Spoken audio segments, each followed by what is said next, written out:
Si tu veux apprendre ta religion correctement, viens me rejoindre sur mon nouveau site internet i-islami.com. Croyances, langue arabe, jurisprudence, tajwid, tafsir, sciences du hadith, comportement et exhortation. Tout cela dans une seule et même formation. Tu pourras apprendre les bases de ta religion avec des vidéos simples et détaillées. Pour plus de détails, rendez-vous sur i-islami.com. Bonne vidéo. Assalamu alaikum wa rahmatullahi wa barakatuh. Bienvenue dans ce nouvel épisode consacré à la série du jeûne en islam. Dans cette vidéo, nous aborderons les annulatifs du jeûne. Nous diviserons cette explication en deux parties. La première partie sera consacrée aux annulatifs du jeûne par consensus des savants. La seconde et dernière partie sera consacrée aux annulatifs ayant causé des divergences au sein de la communauté. Sans perdre plus de temps, on passe à l'explication. Bismillah walhamdulillah wa salatu wa salamu ala rasulillah wa ala alihi wa ashabihi wa man wala. Amma ba'd. Comme nous l'avons dit dans la vidéo de la définition du jeûne en islam, le lien est dans la barre de description, le jeûne est une immense adoration en islam. Celui qui pratique correctement cette adoration, il trouvera d'immenses bienfaits dans l'au-delà et dans ce bas monde. Le jeûne est donc un trésor pour le croyant. Et comme tous les trésors, il faut le préserver. La préservation du jeûne passe évidemment par la connaissance de ses annulatifs. La question est-ce que ceci ou cela annule le jeûne est une question que nous entendons très souvent avant l'arrivée du Ramadan, de Ashura, du mois de Sha'ban ou encore du jour de Arafah. Parmi les objectifs du dictionnaire du musulman, il y a le fait d'accrocher le musulman au texte islamique. Nous allons donc citer les annulatifs du jeûne avec leurs preuves, Inch'Allah Azza wa Jal. Les annulatifs du jeûne par consensus. Manger ou boire volontairement. Allah Azza wa Jal dit فالآن باشروهن وابتغوا ما كتب الله لكم وكلوا واشربوا حتى يتبين لكم الخيط الأبيض من الخيط الأسود من الفجر ثم أتموا الصيام إلى الليل. Dans la sourate 2, au verset 187, d'après la traduction approximative, Allah Azza wa Jal dit « Cohabitez donc avec elle maintenant et cherchez ce qu'Allah a prescrit en votre faveur. Mangez et buvez jusqu'à ce que se distingue pour vous le fil blanc de l'aube du fil noir de la nuit. Puis accomplissez le jeûne jusqu'à la nuit. » Abu Hurairah radhiyallahu anhu rapporte que le messager d'Allah sallallahu alayhi wa sallam a dit « Celui qui par omission boit ou mange durant le jeûne complète son jeûne, car c'est Allah qui l'a nourri et abreuvé. » Dans ce noble hadith, le prophète sallallahu alayhi wa sallam nous informe que celui qui mange durant une journée de jeûne par oubli doit continuer de jeûner et que son jeûne n'est pas nul. Nous comprenons donc de ce texte que celui qui mange ou boit volontairement aura annulé son jeûne. À noter que ce qui est voulu par manger et boire est tout ce qui tombe dans l'estomac. Il n'est pas conditionné que cela soit de la nourriture ou de la boisson qui soit profitable et bénéfique pour l'être humain. Laqit ibn Sabra radhiyallahu anhu a dit « Ô messager d'Allah, informe-moi à propos des ablutions. » Le prophète sallallahu alayhi wa sallam dit « Parfais tes ablutions, frotte entre tes doigts et exagère dans l'introduction de l'eau dans ton nez, sauf si tu es en état de jeûne. » En résumé, tout liquide ou solide que le jeûneur introduit volontairement dans son estomac sera un annulatif du jeûne, que cela soit de l'eau, du jus, de la viande, du sable, des pierres ou du pain. Les rapports sexuels. D'après Abu Hurairah radhiyallahu anhu, le prophète sallallahu alayhi wa sallam a dit « Toutes les œuvres que le fils d'Adam accomplit sont pour lui. Une bonne action de sa part est multipliée par 10, voire 700 fois plus. Sauf le jeûne. Le jeûne est pour moi et je récompense pour cela. L'homme abandonne sa nourriture pour moi. Il abandonne sa boisson pour moi et il abandonne ses jouissances et sa femme pour moi. Et certes, la laine de celui qui jeûne est plus agréable pour Allah que l'odeur du musc. Et celui qui jeûne rencontre deux joies. Une joie quand il rompt le jeûne et une joie quand il rencontre son Seigneur. Les menstrues et les lochis. Les lochis sont les écoulements de sang de la femme qui intervient après l'accouchement. Les lochis prennent le même jugement que les lochis pour la femme. Il n'est pas permis de jeûner et prier pour la femme qui est en état de menstru ou de lochi. Pour plus d'informations sur les menstrues en islam, je vous invite à regarder la vidéo qui est le consacrée. Le lien est dans la barre de description. D'après Abu Sa'id al-Khudri radhiyallahu anhu, le prophète sallallahu alayhi wa sallam a dit « N'est-il pas vrai que la femme qui voit ses menstrues ne prie ni ne jeûne ?» D'après Mu'adha, une femme est venue voir Aïcha radhiyallahu anha et lui demanda « Pourquoi la femme en menstrue rattrape le jeûne, mais ne rattrape pas la prière ?» Aïcha radhiyallahu anha répondit « Es-tu une haruriyya ?» Elle répondit « Non, je n'en suis pas une, mais je demande. » Elle répondit car on nous a ordonné de rattraper le jeûne et de ne pas rattraper la prière. Ibn Abd al-Barr rahimahullah a dit, il y a consensus concernant le fait que la femme en état de menstru ne doit pas jeûner durant les jours de ses menstrues et qu'elle rattrape ses jeûnes et pas ses prières. Il n'y a pas de divergence là-dessus. Fin de citation. An-Nawawi rahimahullah a dit, il y a consensus de la communauté sur l'interdiction pour la femme en état de menstru ou en lochi de jeûner et que leur jeûne n'est pas valide. Fin de citation. A noter que le jeûne de la femme s'annule si elle voit l'arrivée de ses menstrues durant la journée. Elle devra donc le rattraper une fois ses menstrues terminées. Les annulatifs comportant des divergences. Vomir volontairement. Vomir volontairement annule-t-il le jeûne? Les savants sont tous d'accord pour dire que celui qui vomit involontairement n'aura pas annulé son jeûne et n'aura rien à rembourser s'il s'agit d'un jeûne obligatoire. Cependant, ils divergent concernant celui qui se fait vomir volontairement. Un groupe de savants voit que vomir involontairement et volontairement n'annule en rien le jeûne. Selon eux, il n'y a pas de hadith authentique qui indique que vomir volontairement annule le jeûne. Ils disent également que ce qui annule le jeûne en islam est ce qui entre dans le corps, et non pas ce qui y sort. Un autre groupe de savants voit que vomir volontairement annule le jeûne. Il se base sur le hadith d'Abu Hurairah radhiyallahu anhu. Abu Hurairah radhiyallahu anhu rapporte que le messager d'Allah sallallahu alayhi wa sallam a dit « Quiconque est pris de vomissement n'est pas tenu de rattraper son jeûne, alors que celui qui provoque le vomissement doit le rattraper. » Ce noble hadith indique clairement que celui qui vomit volontairement doit rattraper son jeûne. Nous voyons donc aisément avec ce hadith quelle est la cause de la divergence entre les savants. Il s'agit de l'authenticité ou non de ce hadith.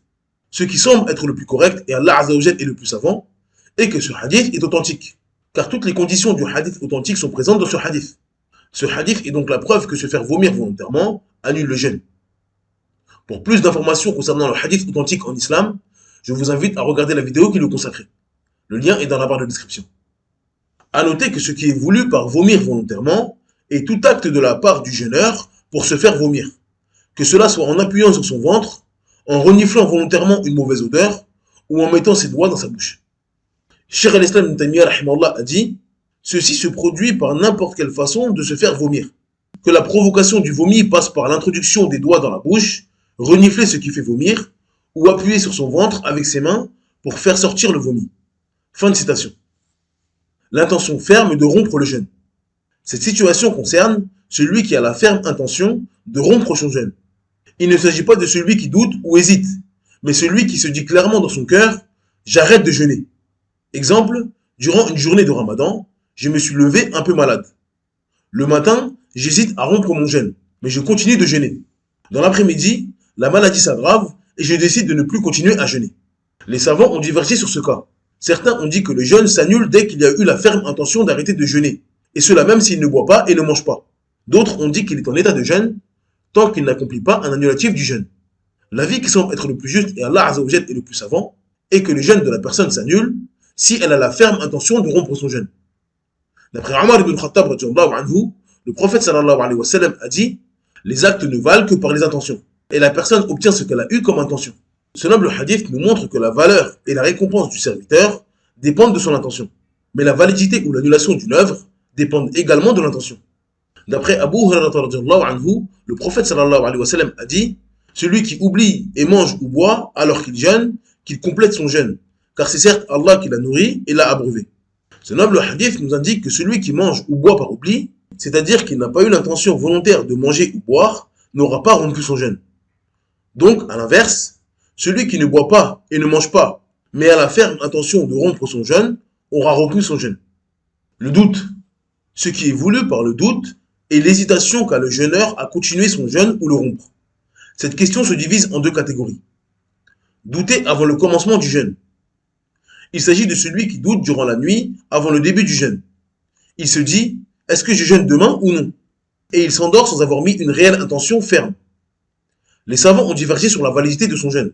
L'avis qui semble être le plus correct, et Allah Azza wa Jal est le plus savant, est que dans cette situation précise, s'il s'agit d'un jeûne obligatoire comme le jeûne du Ramadan par exemple, le jeûne n'est pas valide.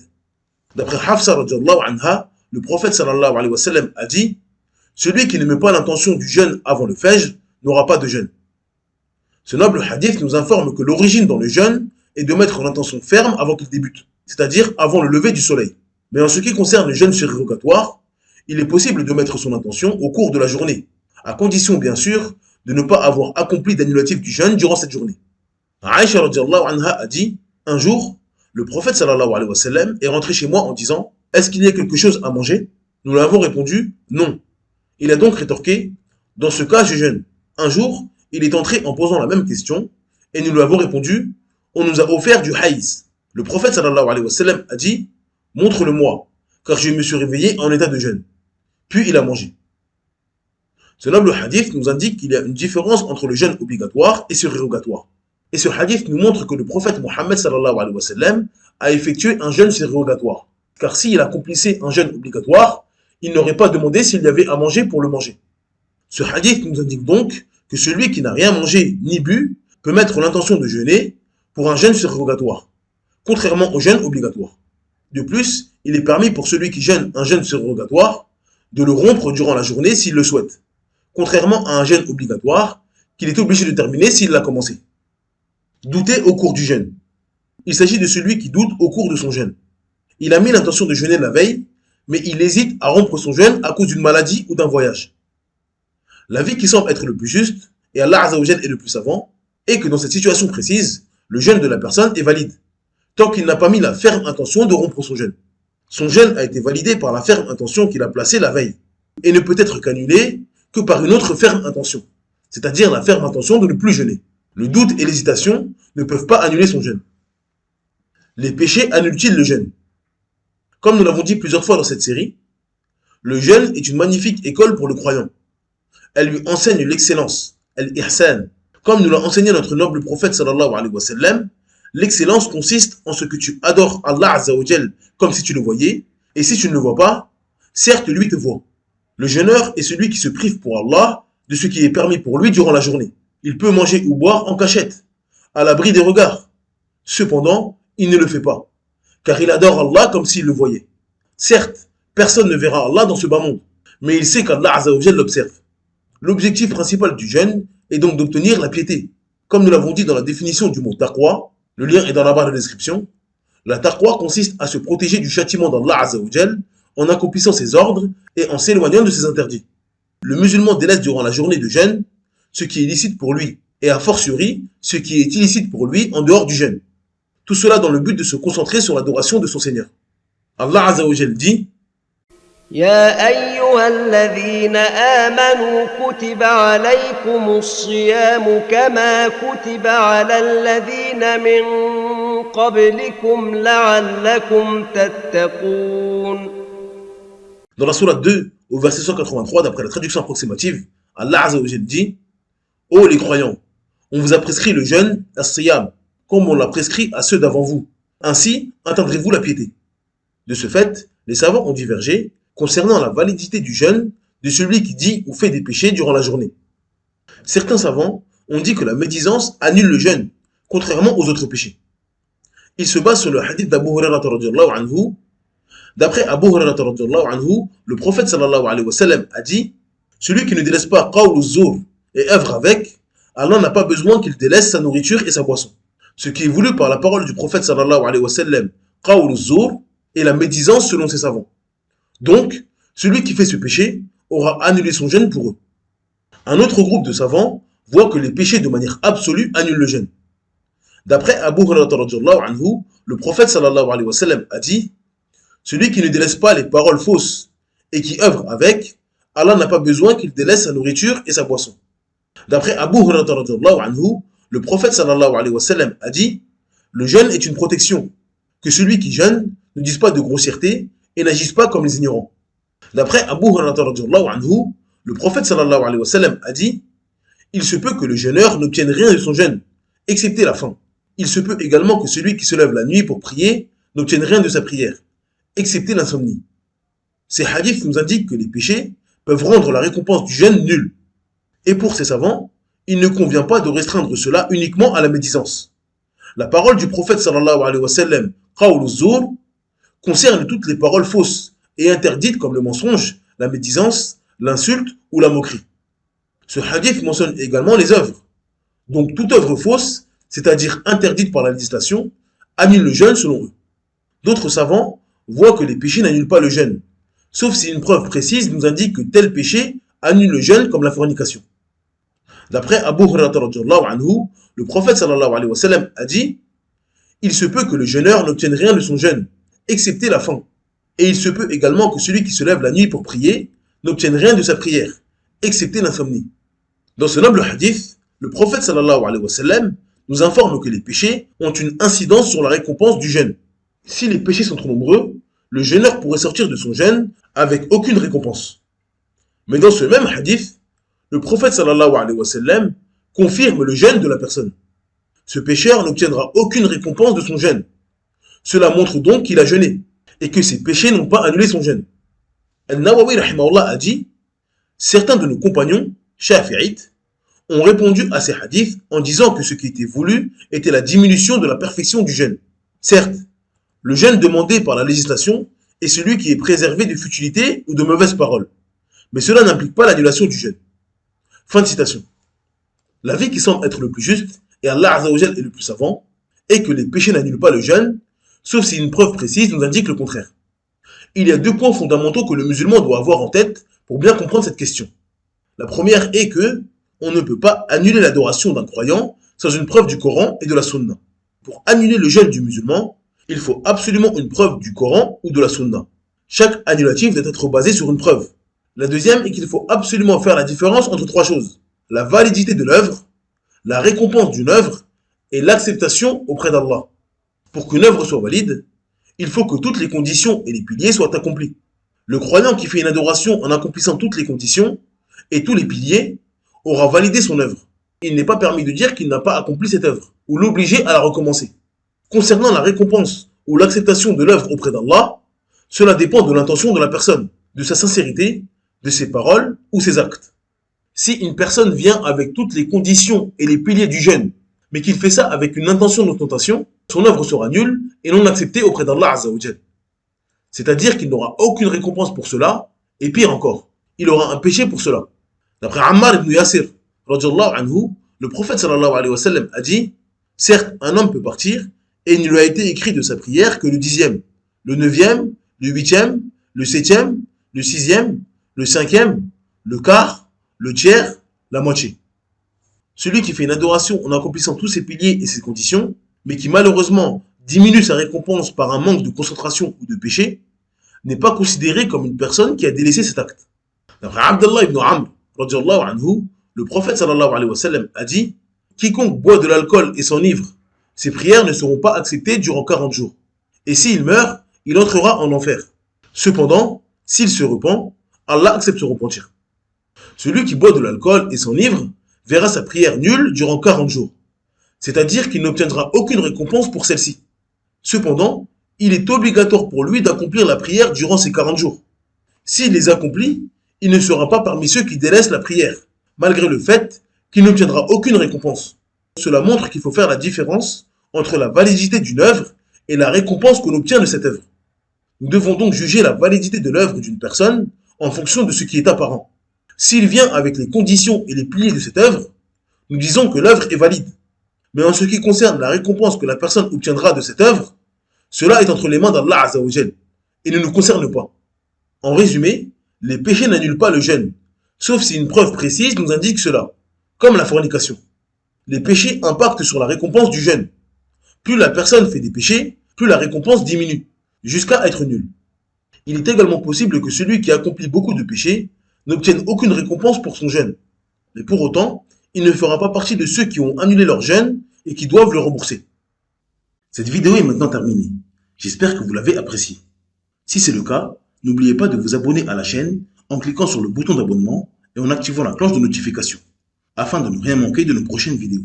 Vous pouvez télécharger gratuitement le PDF de cette vidéo sur le site i-slami.com. N'hésitez pas à commenter la vidéo en partageant votre avis ou en posant des questions dans la section commentaires. Vos commentaires aident à améliorer le contenu de la chaîne et à mieux répondre à vos attentes. Si vous souhaitez rester connecté avec nous en dehors de YouTube, vous pouvez nous trouver sur Instagram, Twitter, TikTok ou encore Facebook. Nous partageons du contenu exclusif et des mises à jour régulières sur ces plateformes. De plus, si vous êtes intéressé par les podcasts, vous pouvez également nous suivre sur des plateformes telles que Spotify ou Deezer, afin d'écouter nos vidéos hors ligne. En attendant, je vous dis Assalamu alaikum wa rahmatullahi wa barakatuh. Subhanaka Allahumma bihamdik. Ashhadu an la ilaha illa ant. Astaghfiruka wa atubu ilayk.